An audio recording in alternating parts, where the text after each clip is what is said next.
আসসালামু আলাইকুম। আজকের আমি তোমাদের সঙ্গে পাস্তা রেসিপি শেয়ার করব। তো তার জন্য মশলা থালাতে সব কেটে নিয়েছি। পাস্তাটা সিদ্ধ করে নেব। পানি গরম হয়ে গিয়েছে, নুনটা পরিমাণ মতন দিয়ে দেব। পাস্তাটা ঢেলে দেব। রাইস কুকারে সিদ্ধ করছি।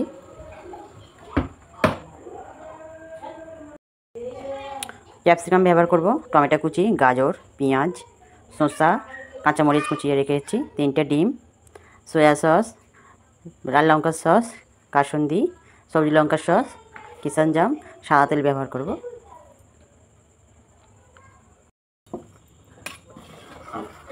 সিদ্ধ হয়ে এসছে।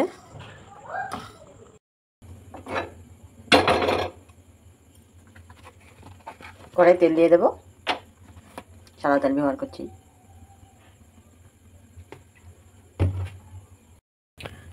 কড়াটা যখন ধোয়া মাজা থাকবে তখন কড়াতে একটু নুন দিয়ে গরম করবে তেলটা, তাহলে কড়ার মধ্যে কোনোই খাবার ধরবে না।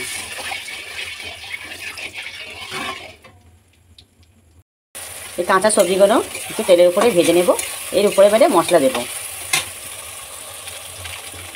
ম্যাগি মশলা ব্যবহার করব। পরিমাণ মতো লবণ দেব। হালকা হলুদ দেব। সামান্য চালের গুঁড়া, সামান্য জিরে মরিচ,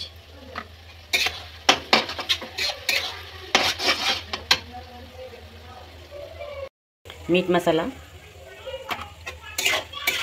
আমি এতে চিকেন কারি মশলা ব্যবহার করব, কেন আমার কাছে ম্যাগি মশলাও বেশি নেই। চিকেন কারি মশলাও ম্যাগি মশলা কাজ করবে।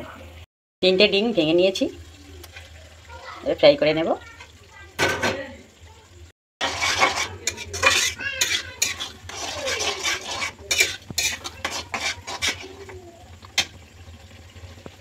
আমি এখানে চিকেন কারি মশলা ব্যবহার করছি।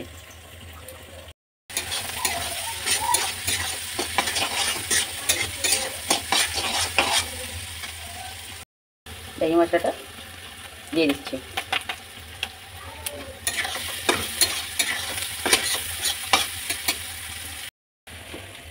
এবারে ম্যাগি পাস্তাটা ভেজে নেব।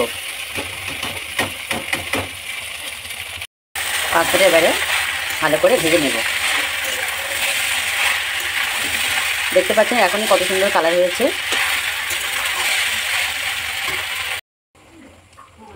এই পেয়ারার মধ্যে সব রকম সস ঢেলে নিয়েছি।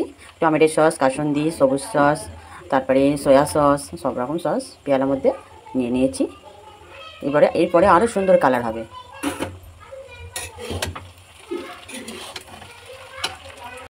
আমার পাস্তা রেডি হয়ে গিয়েছে, দেখুন কত সুন্দর লাগছে।